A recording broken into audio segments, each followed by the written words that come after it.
नमस्कार। जुले केंद्रीय गृह मंत्री अमित शाह 30 अप्रैल को लद्दाख के 2 दिवसीय दौरे पर जाएंगे।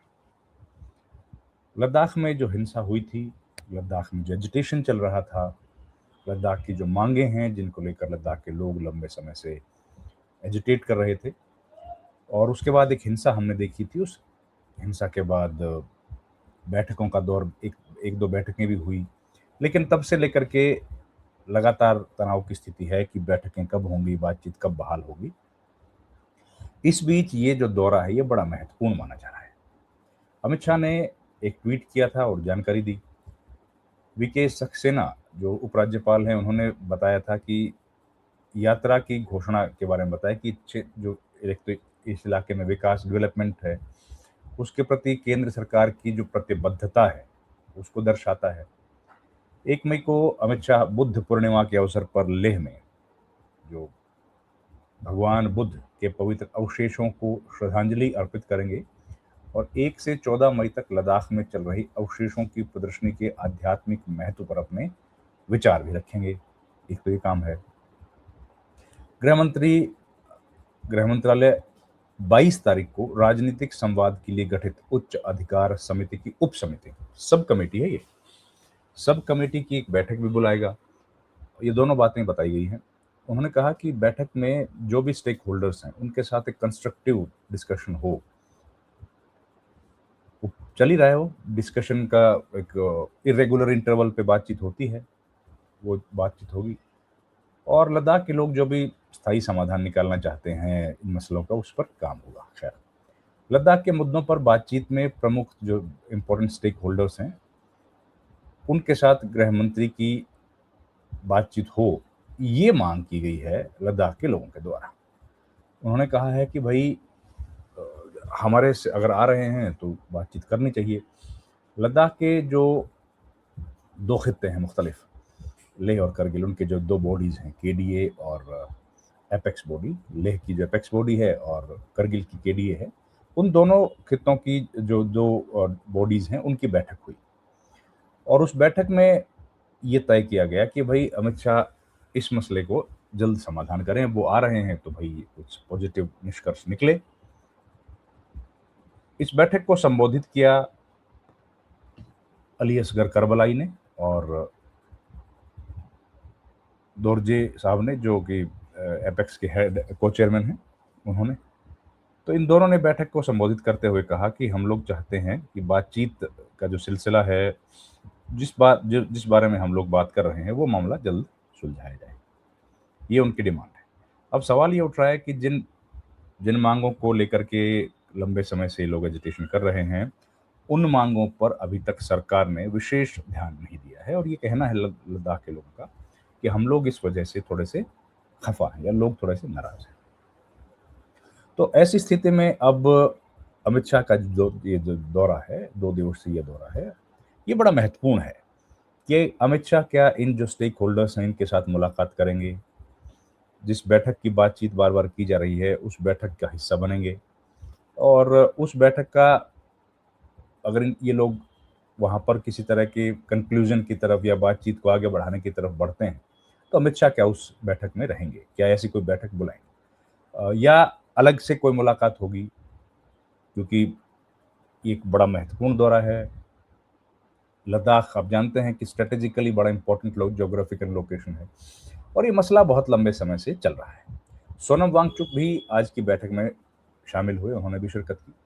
और उसके बाद ये बातें बताई गई कि हम लोग इस मामले के समाधान के लिए चाहते हैं कि भाई अमित शाह की तरफ से कोई पहल की जाए।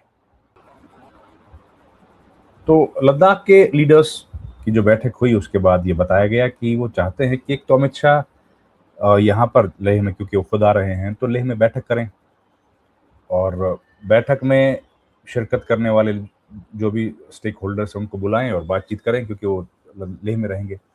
और 22 तारीख की जो बैठक बुलाई गई है, वो सब कमेटी की बैठक है, तो उसमें कोई ज़्यादा निकलेगा इसकी संभावना नहीं है। ये इम्पॉर्टेंट मीटिंग है। असल में लद्दाख का ये दौरा जो है अमित शाह का, बड़ा महत्वपूर्ण है, क्योंकि जो सितंबर के महीने में हिंसा हुई थी, उस हिंसा के बाद ये पहली विजिट है अमित शाह की।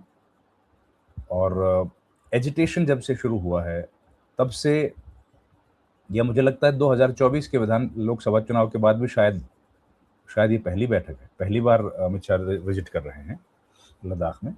तो ये बड़ा इम्पोर्टेंट है, क्योंकि जो डिमांड्स हैं लद्दाख के लोगों की, वो तो होम मिनिस्ट्री पूरी कर सकती है।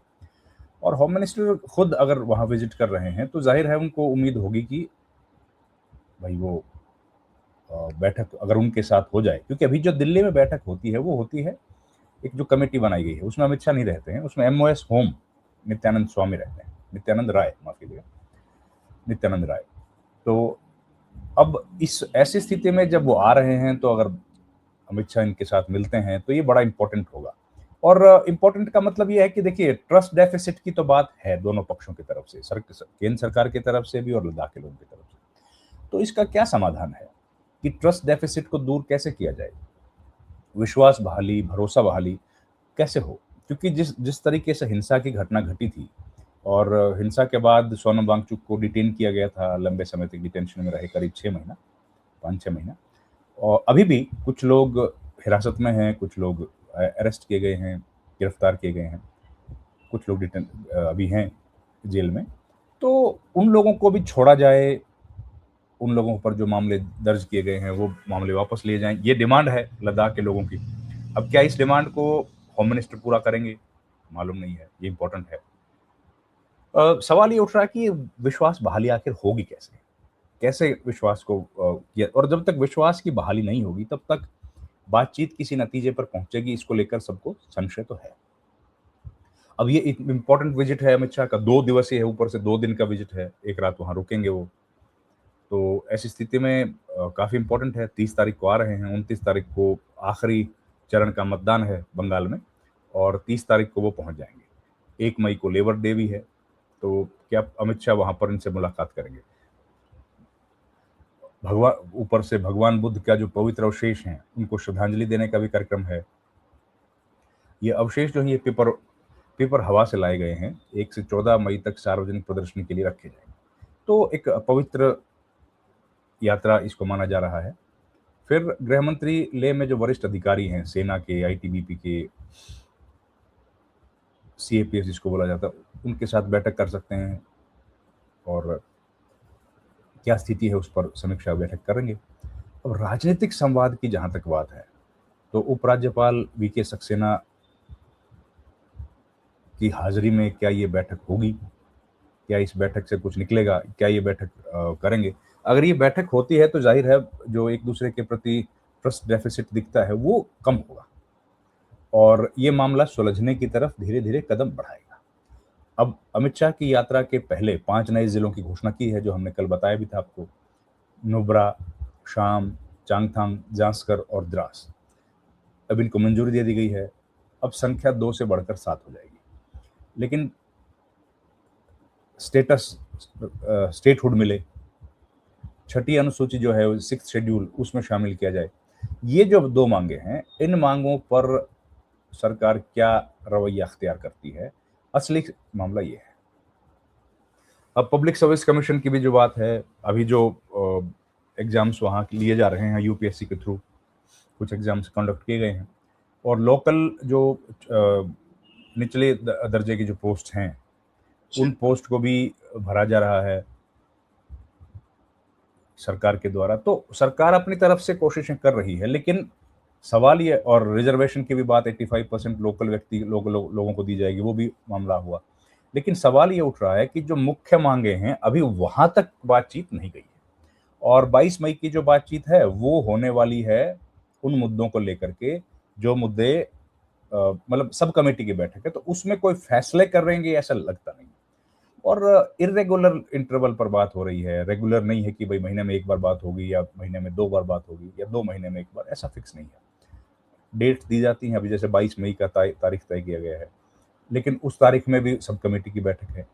तो अमित शाह की यात्रा से ठीक पहले ये घोषणा की गई है, जिलों की भी घोषणा की गई है। तो अब इसका क्या पॉजिटिव असर रहेगा, और जो लामबंदी हुई है, जो बैठक हुई है, उस बैठक के जो डिमांड्स हैं, क्या उन डिमांड्स को माना जाएगा? इस पर सबकी नज़रें बनी हुई हैं। महत्वपूर्ण है, हम लोग इस पर नज़र रखेंगे, इस यात्रा पर। इस वीडियो में इतना ही। आपका बहुत-बहुत धन्यवाद दोस्तों। Thank you very much. नमस्कार।